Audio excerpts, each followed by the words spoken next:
TJPW knocked it out of the park, a grand slam. I am Chris with the Joshi Wrestling recap for TJPW Grand Princess March 19th, 2022, available on Wrestle Universe.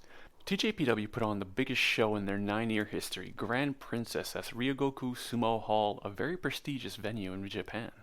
This was a long show with 10 matches, so I won't say much before going through the card, but the wrestlers should be proud of the show they put on. This was a multi-camera show with both English and Japanese commentary. The Up girls sang to open the show, and there was a bit of a surprise after they finished singing their first song. There will soon be tryouts for new Up girl members. The opening match was the debut of a new TJPW roster member, Juria Nagano, a tag match between the team of Suzume with Arizo Endo versus Moko Miyamoto and Juria Nagano. Juria wears a lot of hats. She is a nurse, a karate practitioner, and now a pro wrestler. TJPW sees a bright future in Juria Nagano, a world-class athlete who also wants to be an action star, and should make a great pro wrestler. This match itself was a battle of karate versus speed. The match was pretty conventional, but the main purpose of this match was to introduce the audience to Juria Nagano. Juria wasn't in the match for long, but when she was in the match, she looked very good. Her and Suzume have nice in-ring chemistry, and there was a great striking combo she hit that I was impressed by. Miyo Yamashita always felt kind of alone in the TJPW roster with her striking style, but adding Juria to the roster as another striker, Miyo's kickboxing versus Juria's karate will be a fun subplot over the next few years. Because Moko Miyamoto was in the match most for her team, she took a beating, and it caught up to her after Arizo Endo hit her neat hop-up top corner dropkick to Juria to get her out of the ring. Suzume hit Moko Miyamoto with the ring the bell cutter for the pinfall win. The second match was a special TJPW vs. Gombari 8-women's tag match. Gombari is another wrestling promotion under the Cyberfight banner that includes DDT, Noah, and TJPW. The Gombari ethos is passion and emotion. If you have seen a Gombari show, they include lots of yelling and screaming and wearing your emotions on your sleeve. Gombari is also an intergender promotion, which is a bit of a rarity in Japan. Women's and men's wrestling is usually kept apart at the higher levels. The TJPW team was Naoka Kuda, Haruna Neko, Mahirokiru, and Kei Toribani versus the Gombari team of Yunamenase, Moaka Harui, Harukaze, and Yuri. Yunamenase used to be in TJPW and is a former International Princess Champion, and now runs the women's division in Gombari. This was a good and quick match. Everyone got a spot or two to shine, but the Gombari team's experience was too much for the TJPW team to overcome. After the ring was cleared, it was Mahirokiru versus Yunamenase.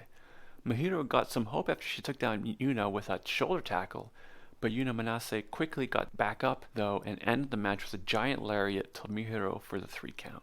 The next match was really something, a false count anywhere match between Hyper Masao and Shihiro Takagi. Sanshiro Takagi is the president of Cyberfight and a wrestler in DDT, and the reason why Hyper Masao became a wrestler. When Hyper Masao was at her lowest point in life, she came across Sanshiro Takagi putting on a match in the street. She was inspired that Takagi wanted to bring joy through wrestling and became a wrestler to also spread joy. I don't really want to say too much about this match though, it feels like ruining the surprise. But Hyper Masao and Sanshiro Takagi did their job and I was happy watching this match. This match used a lot of assorted weapons like flower bouquets, chairs, bicycles, cold spray, t-shirts, tambourines, plastic boxes, and a fire extinguisher. There is one spot though that I will describe because it is probably what the match will be remembered for. You may have seen gifs for it online. Masao and Takagi brawl their way through the crowd and are near an entrance. Masao then climbs above the entrance and hits a crossbody from probably 10 to 15 feet up onto Takagi. This spot will be remembered not only for Masao jumping, but also the venue owner previously banned Kota Ibushi for a long time in the past because Kota also had a spot off the top of an entrance in a match. I wonder if there will also be fallout from this. Hyper Masao got the victory off a crossbody from the top corner after Takagi crashed and burned on his missed crossbody attempt. After the match, they both gave heartfelt speeches, but when Sanshiro Takagi asked for his music to be played, Hyper Masao hit him with a stunner and demanded that her music be played. She did win the match, so it is her right. The fourth match was a battle between friends Yuki Kamifuku versus Asuka, who is known as Veni outside Japan. Both wrestlers had cool but different entrances to suit their version of beauty. Asuka had a backup dancer who they did a sexy little dance with. They are erotic beauty. Yuki Kamifuku came to the venue on a motorcycle. got a shot of Jack from a biker, and walked to the ring. She is a casual beauty. The match started with a bit of a pose-off between them. A chop by Yuki Kamifuku woke up Asuka, who slapped Yuki in retaliation, and the match started in earnest. For most of the first half of the match, Asuka had the advantage over Yuki, overpowering her with body slams and kicks. Asuka got a bit overconfident though, and when they tried for a top rope corner moonsault to the outside, Yuki moved out of the way of, did Yuki Kamifuku start getting some offense in. Yuki was able to use her long legs for advantage, and many boosts to Asuka's face followed and went back in the ring. It was a bit more back and forth for a while before Yuki Kamifuku hit two famouses on Asuka and went to the second rope to try to go for a third. Asuka caught Yuki in midair and powerbombed her. A top corner moonsault by Asuka finished the match right after for the 2 count. It was a hard battle, but there were no hard feelings after the match. The previous match was a battle between friends. The next one was a battle between sisters, Nodoka Tenma versus Yuki Aino. Nodoka Tenma is retiring soon, and she said she didn't want to have any regrets, so she wanted to fight her sister Yuki Aino. The sisters had never fought against each other before, and were always on the same team, the Bakurasu sisters. Yuki Aino always refused to fight her sister, but agreed to have this match, the first and only time the sisters would wrestle each other. Before the match started, there was a little video of the Bakurasu sisters asking rock duo Angela to perform their entrance music for them, and they did. Angela performed in person the Bakurasu sisters' entrance music for them to come out together. The match may have not been long, but it was filled with emotion. The battle was pretty even throughout the match, both sisters battling against each other with their strongest moves. There was this nice second rope, long distance splash by Nodoka Tenma that I was impressed by. The ending was sudden. After both had traded power moves for a while, Yuki Aino hit the weakened Nodoka Tenma with a butterfly suplex and got the 3 count for the victory. Nodoka Tenma's final match and retirement ceremony will be soon on the 25th, and should also be emotional. And now for something completely different, Neo Bishigun vs Raku Palm Harajuku, Marika Kobashi, and Ram Kachao. This match was the chaos of Tjpw distilled into its purest form. Neo Bishigun, or Saki-sama's faction, and make appearances once in a while in Tjpw. I like to call Saki-sama the Brock Lesnar of Tjpw. She comes in, wrecks stuff, wins belts, gets beat, then leaves. The Neo Bishigun faction always has a changing roster, but the constant has always been Saki-sama. For this match it was Saki-sama, Maisei Michelle, Martha, and Yukio Saint Laurent. Raku came to the ring wearing a really big hat arm in arm with Ram Kaichou. Palm Harajuku ran to the ring holding balloons, while Marika Kobashi kept cool. Neo Bishigun, on the other hand, had an amazing over-the-top entrance with smoke, opera music, rose petals, and a nice surprise. Every previous member of Neo Bishigun made an appearance also. It's hard to break down an 8-person tag match, and this was a very chaotic 8-person tag match. But I really loved and was entertained by it. This isn't a match to watch if you love work rate or in-ring psychology. It was pure fun and entertainment. Ram Kaichou gave Saki-sama the middle fingers, which shocked Saki-sama. Raku's lullaby still worked very well on Neo Bishigun, and Maisei Michelle is still a goblin dressed as a maid. Martha used her mop to both positive and negative effect, while Yukio Saint Laurent brandished both a scalpel and a needle as weapons. After Maisei Michelle, who, while holding a teddy bear, hit her patented top corner broom ride knee stomp on Marika Kobashi, Saki-sama put the match away with a boot to Marika's head for the 3 count victory. After the match, Saki-sama gave Marika Kobashi a rose, maybe a little sign of respect for the soon-to-be departing wrestler. The 7th match was a special singles match between Hikari Noa and Hikaru Shida from AEW. There isn't really a backstory to this match. It was just kind of a match that was booked, but it is interesting, and the match itself was good. The story of the match was the accomplished veteran Hikaru Shida against the plucky upstart Hikari Noa. To start, Shida did not take Hikari Noa seriously and was not giving an inch. It wasn't until Hikari Noa hit a flurry of drop kicks that Shida started to take Hikari seriously.